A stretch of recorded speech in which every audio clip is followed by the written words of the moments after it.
Chapter 3. Then Naomi her mother-in-law said unto her, My daughter, shall I not seek rest for you, that it may be well with you? And now, is not Boaz of our kindred, with whose maidens you were? Behold, he winnows barley tonight in the threshing floor.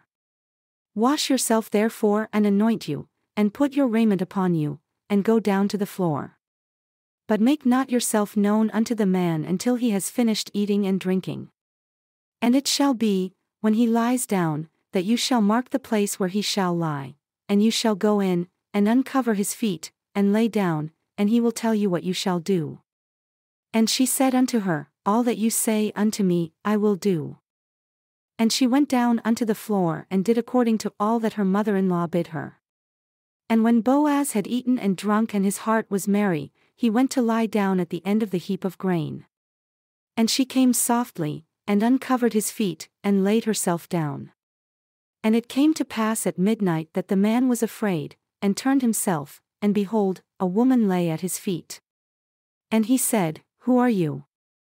And she answered, I am Ruth, your handmaid. Spread therefore your skirt over your handmaid, for you are a near kinsman. And he said, Blessed be you of the Lord, my daughter, for you have shown more kindness in the latter end than at the beginning, inasmuch as you followed not young men, whether poor or rich. And now my daughter, fear not, I will do to you all that you require, for all the city of my people does know that you are a virtuous woman.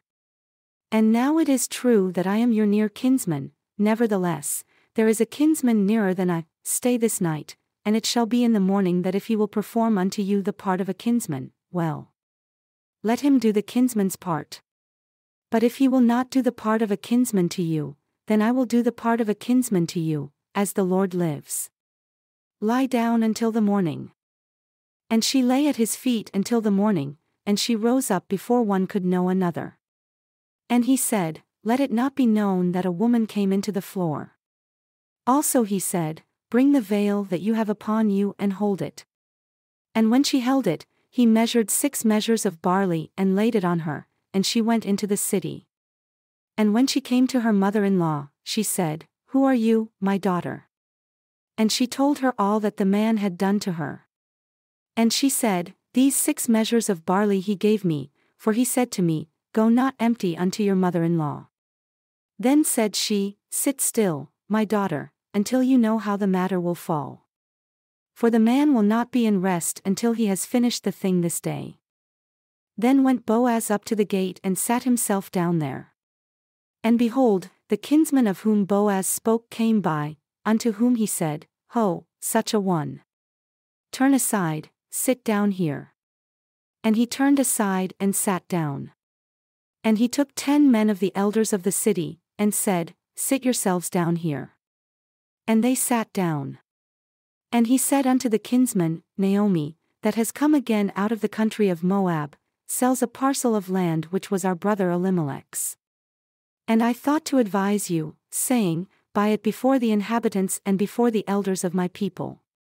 If you will redeem it, but if you will not redeem it, then tell me, that I may know, for there is none to redeem it besides you, and I am after you.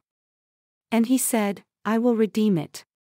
Then said Boaz, What day you buy the field of the hand of Naomi, you must buy it also of Ruth the Moabitess, the wife of the dead, to raise up the name of the dead upon his inheritance.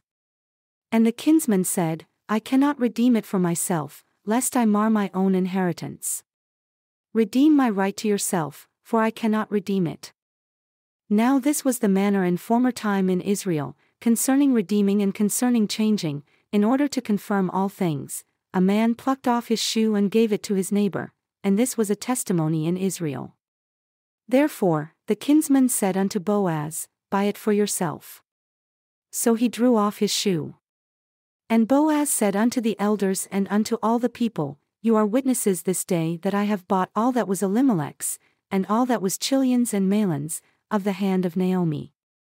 Moreover, Ruth the Moabitess, the wife of Mahlon, have I purchased to be my wife, to raise up the name of the dead upon his inheritance, that the name of the dead will not be cut off from among his brethren and from the gate of his place. You are witnesses this day.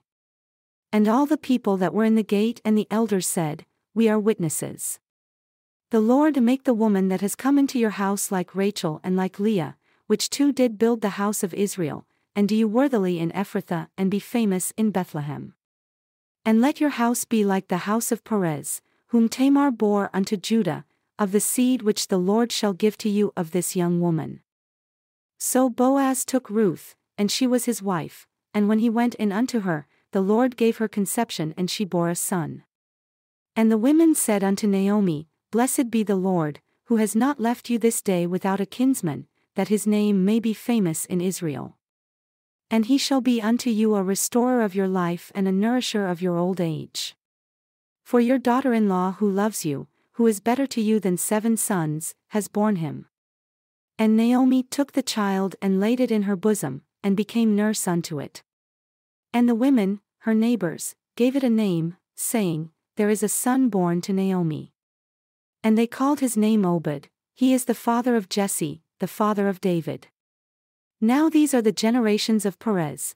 Perez begot Hezron, and Hezron begot Ram, and Ram begot Amminadab, and Amminadab begot Nahshon, and Nahshon begot Salmon, and Salmon begot Boaz, and Boaz begot Obed, and Obed begot Jesse, and Jesse begot David.